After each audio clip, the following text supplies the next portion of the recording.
Oh, that's so sweet.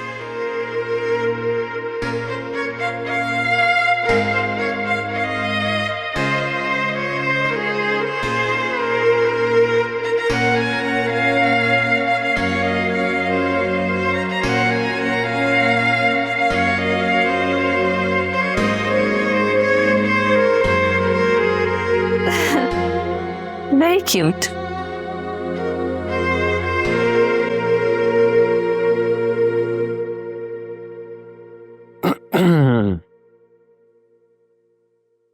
मुझे लगता है कि चॉकलेट्स की अपनी एक ज़बान होती है जो रूठे हुओं को मना लेती है।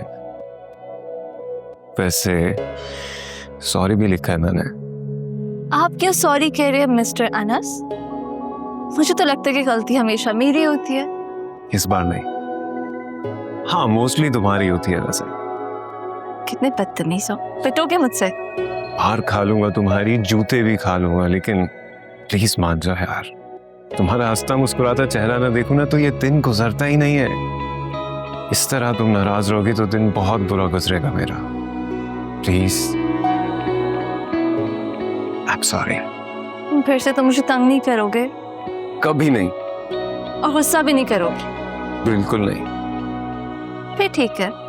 वैसे तुम जानते हो कि मैं ज्यादा टाइम तुमसे नाराज नहीं रह सकती। हाँ, लेकिन खुद को मनवाने के लिए बहुत सारी एफर्ट जरूर करवाती हो। हाँ तो वो तो मेरा हक बनता है।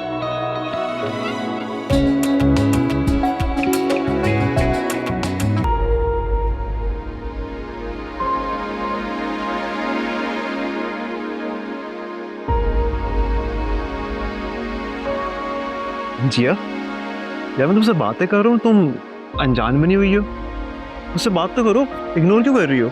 तुम्हारी बातें सुन रही हूँ। यार लेकिन मुझे तुम्हारा बातें करना अच्छा लगता है, और जब खामोश होती हो ना तो यकीन मानो बिल्कुल भी अच्छी नहीं दिखती हो। फारिस, मैं तुम्हें कितनी अच्छी लगती हूँ? ये कैसा सवाल है? ये मेरे सवाल का जवाब नहीं है। यार ऑब्वियसली, मतलब बहुत अच्छी लगती हो। ठीक है, तो फिर एक बात बताओ, हम जो ये रोज मिलते हैं, रोज फोन पे बातें करते हैं, सारा सारा वक्त एक साथ गुजारते हैं, तुमने सोचा है कि इन सब का अंजाम क्या होगा? क्या मतलब, क्या तुम्हारा कहना क्या चाह रही हो? मतलब ये कि तुमने कुछ तो सोचा होगा ना हमारे रिलेशनशिप के बारे में, या बस हम रोज यूं ही मिलते रहेंगे और हैंग आउट करते रहेंगे, दैट्स इट? तुम्हें क्या हो गया? ये इतनी टिपिकल बातें क्यों कर रही हो? कि टिपिकल बातें क्या होती है? मैं तुमसे बहुत सीरियस बात कर रही हूँ। तुम्हें याद है कि तुमने मुझे बताया था कि तुम्हारा एक बड़ा भाई है और एक बड़ी बहन है, पहले उन दोनों की शादी होगी, उसके बाद तुम्हारा नंबर आएगा। इस तरह तो तुम्हारे पेरेंट्स ने भी तुम्हारे बारे में कुछ सोचा होगा। हाँ, तुम उनके इकलौते बेटे हो, तुम्हारे फ्यूचर की प्लानिंग कर रहे होंगे वो, नहीं? तो तुम्हें क्या लगता है कि कुछ साल बाद जाके हमारी शादी होगी? जिया, मुझे लगता है कि हमें इस चीज़ के बारे में बाद में बात करनी चाहिए। तो ठीक है, तुम भी मुझसे बाद में ही बात करना। तुम इतने टाइम से घर नहीं आए, बाबा पूछ रहे थे तुम्हारा। हाँ बस वो एक्चुअली अभी महर के रिश्ते की इतनी टेंशन है, एक बार उसकी शादी हो जाए तो फिर उसके बाद ज़रूर चक्कर लगाऊंगा। हाँ तो कहीं बात नहीं बनी अब तक? नहीं, एक दो रिश्ते आए थे लेकिन बात आगे ही नहीं बढ़ सकी। मेरी खाला है, उनका बेटा अब्रॉड से आया है, पढ़ाई के चक्रों में लगा रहा, पहले मास्टर्स किया फिर एमफिल, शादी तक बात ही नहीं पहुंची। तुम कहो तो बात करूं मैं? ज़्यादा इज्जत नहीं है, बस 30s में होगा। आई थिंक समझ में तो आता है। मैं अम्मी से बात करता हूँ फिर तुम्हें बताता हूँ। वैसे भी अम्मी आजकल महर के रिश्ते को लेकर इतना परेशान है, अगर ये लड़का जो तुम बता रही हो अच्छा है तो बहुत अच्छी बात होगी फिर तो। And after all he is your cousin, तो अच्छा ही होगा। अच्छा चलो तुम बात कर लो तो फिर मुझे बता देना। अब वैसे अनस, मैंने कुछ ऑनलाइन पोर्टल्स पे जॉब्स देखी थी, मैं तुम्हें व्हाट्सएप पे लिंक शेयर कर दूँगी। ठीक है, देख लूँगा, लेकिन हानिया इतने धक्के खाने के बाद ना अब सच बताऊं तो जॉब को लेकर मैं कोई खास होपफुल नहीं हूँ। बात सुनो, इधर देखो। तुम्हें अपनी यूनिवर्सिटी की स्पीचेस याद है? कितनी धुआंधार तकरीरें करते थे तुम। हर कोई तुम्हारा फैन हो जाता था और तुम्हारी तकरीरों में पॉजिटिविटी होती थी। और अब देखो खुद को, जब देखो मायूसी की बातें करते रहते हो, रोज हो जाते हो। तब की बात और थी आनिया, तब हालात और वक्त भी तो ऐसे नहीं थे।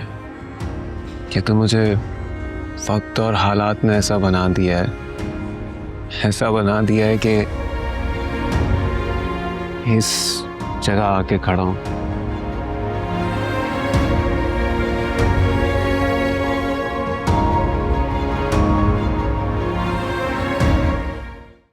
जिया, बस करो ना यार, बात करो मुझसे। हेलो, बात करो ना यार। क्या बस करूँ? हाँ, आखिर मैंने ऐसा किया ही क्या है जो मुझे बस करना पड़े?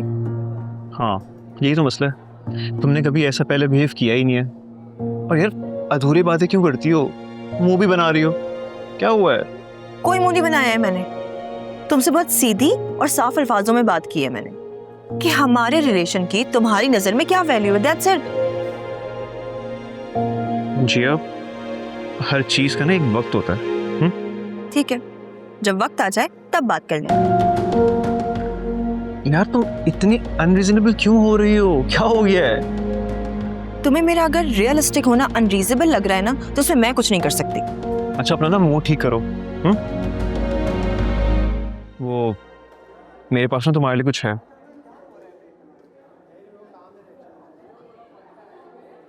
देखो, तुम्हारा फोन खराब हो गया था ना, तो मैंने तुम्हारे लिए एक दूसरा फोन ले लिया। देखो, और तुम्हें पता है, ये मैंने अपने खुद के पैसों से लिया, खुद जमा करके, क्योंकि मैं नहीं चाहता था कि मैं कोई ऐसी चीज़ तुम्हें दूं जिसमें मेरे अब्बू की कमाई हो। अब ये क्या है फारिस? गालिबन मोबाइल फ़ोन कहते हैं इसे। अब आई एम सो सॉरी, लेकिन ये फोन मैं तुमसे नहीं ले सकती हूँ। तुम जानते हो ना मेरे घर का माहौल क्या है, मैं अफोर्ड नहीं कर सकती ये फोन। छिया, तुम्हें क्या हो गया है? गिफ्ट को तो कभी मना नहीं करते ना। तुमने जो पहले गिफ्ट दिया है ना, वो भी तुम्हें लौटा दूंगी, और ये फोन नहीं ले सकती मैं। और है मेरे पास अपना फोन। हाँ, वो घिसा पिटा सा फ़ोन ना, पुराना फ़ोन। जैसा भी है, बहुत खुश हूँ उसमें मैं। ये बात सुनो, अगर मैं तुम्हें कोई चीज़ दे रहा हूँ ना, तो वो इसलिए नहीं दे रहा कि तुम मुझे वापस करो। और तुम क्यों टेंशन ले रही हो, तुम क्यों ओवररेट कर रही हो? यार मैं सब कुछ सॉर्ट आउट कर लूँगा ना, बोल रहा हूँ ना मैं। इसकी कोई जरूरत नहीं है मुझे। अच्छा, तो आपको ज़रूरत नहीं है।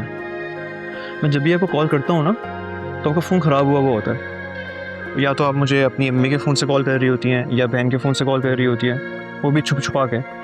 मैंने ये फ़ोन इसलिए लिया है ताकि हम दोनों आराम से बात कर सकें। फारिस, तुम्हें एक बात समझ क्यों नहीं आ रही है? मैं ये फोन घर पे नहीं ले जा सकती हूँ। क्या बोलूंगी घर पे, कहाँ से आया है फोन? और अगर अनस भाई ने देख लिया ना, वो मुझे जान से मार देंगे यार। मेरी बात सुनो, मुझसे प्लीज़ आर्ग्यूमेंट नहीं करो। एंड दैट्स फाइनल, तुम ये फ़ोन ले रही हो। लेकिन